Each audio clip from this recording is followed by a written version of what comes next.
اعوذ باللہ من الشیطان اللعین الرجیم، بسم اللہ الرحمن الرحیم۔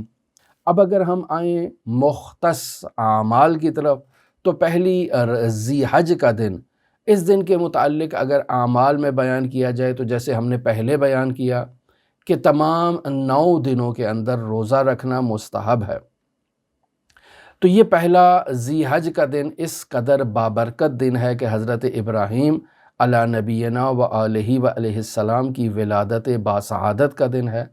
حضرت سید الاوصیاء امیر المؤمنین علی ابن ابی طالب اور حضرت صدیقہ طاہرہ فاطمہ زہرا سلام اللہ علیہا کی شادی خانہ آبادی کا دن ہے، لہٰذا ایک مبارک دن ہے۔ اس دن کے اعمال میں جیسا کہ 9 دن میں روزہ مستحب ہے، تو اس دن یعنی پہلی ذی حج کو روزہ رکھنا مستحب ہے، اور بیان کیا گیا ہے کہ 80 مہینوں کے روزے کے برابر اس کا ثواب ہے۔ اگر کوئی رکھے، اس پہلے دن میں روزہ رکھے تو گویا اس نے 80 مہینوں میں روزہ رکھا ہے۔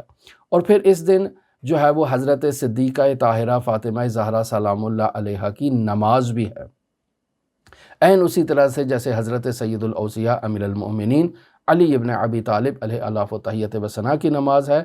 نماز مستحب عزیزان محترم 2 رکعت کر کے پڑھی جاتی ہے۔ حضرت صدیقہ طاہرہ کی یہ نماز 4 رکعت ہے، یعنی 2 رکعت کر کے اس کو پڑھا جائے گا۔ کیسے یہ نماز پڑھنی ہے؟ ہر رکعت میں 1 مرتبہ سورہ الحمد کی تلاوت کرنا ہے، 50 مرتبہ سورہ اخلاص قل هو اللہ احد کی تلاوت کرنا ہے، تشہد، نماز تمام۔ پھر اسی طرح سے دوسری نماز کو شروع کرنا ہے اور اسی ترتیب سے حمد اور 50 مرتبہ سورہ اخلاص کی تلاوت کر کے دونوں رکعات میں تشہد اور سلام کے بعد نماز کو مکمل کرنا ہے، اور پھر حضرت صدیقہ طاہرہ فاطمہ زہرا سلام اللہ علیہا کی تسبیح کو انجام دینا ہے۔ تسبیح کو مکمل کرنے کے بعد یہ دعائیہ کلمات خداوند متعال کی بارگاہ میں پیش کیے جائیں۔ سبحان ذی العز الشامخ المنیف، پاک ہے وہ ذات جو بلند و بالا عظمت کا اور عزت کا مالک ہے۔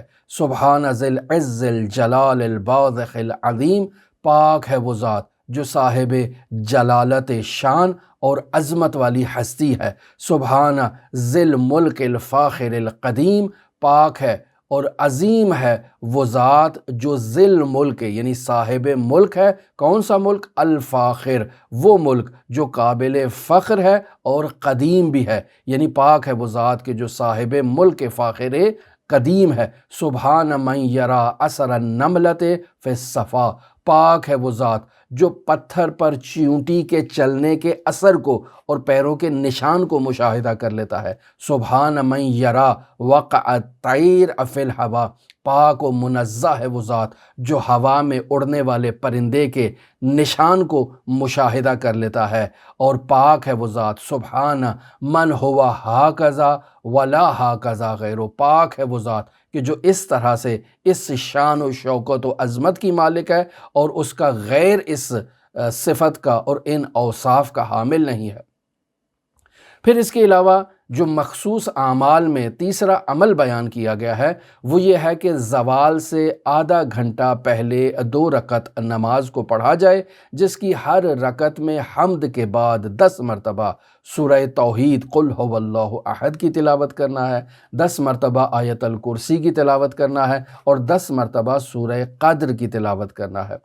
اور چوتھا عمل جو اس پہلی ذی حج سے متعلق بیان کیا گیا ہے وہ ہے اگر کوئی شخص ظالم سے امان حاصل کرنا چاہتا ہے تو وہ اللہ کی بارگاہ میں ظالم کے شر سے محفوظ رہنے کے لیے وہ کلمات ادا کرے، اور وہ کلمات کون سے ہیں؟ وہ کلمات یہ ہیں کہ حسبی حسبی حسبی، یعنی اللہ میرے لیے کافی ہے کافی ہے کافی ہے، من سؤالی علم کا بحالی، یعنی اس کا میری حالت سے جو علم ہے تو میرا سوال اس علم کی نسبت جو ہے وہ اللہ سے متعلق ہے۔ تو یہ کلمات جب انسان اللہ کی بارگاہ میں دعائیہ انداز میں پیش کرے گا تو خداوند متعال اسے ہر ظالم سے امان عطا کرے گا، اس کی حفاظت کرے گا اور اسے محفوظ رکھے گا۔ دعا گو ہے خداوند متعال منجی عالم بشریت حضرت صاحب العصر صاحب الامر صاحب الزمان کے ظہور میں تعجیل فرمائے اور ہمیں حضرت کے اصحاب و اعوان و انصار کی فہرست میں شمار فرمائے۔ اللہم صلی علی محمد و آل محمد وعجل فرج قائم آل محمد۔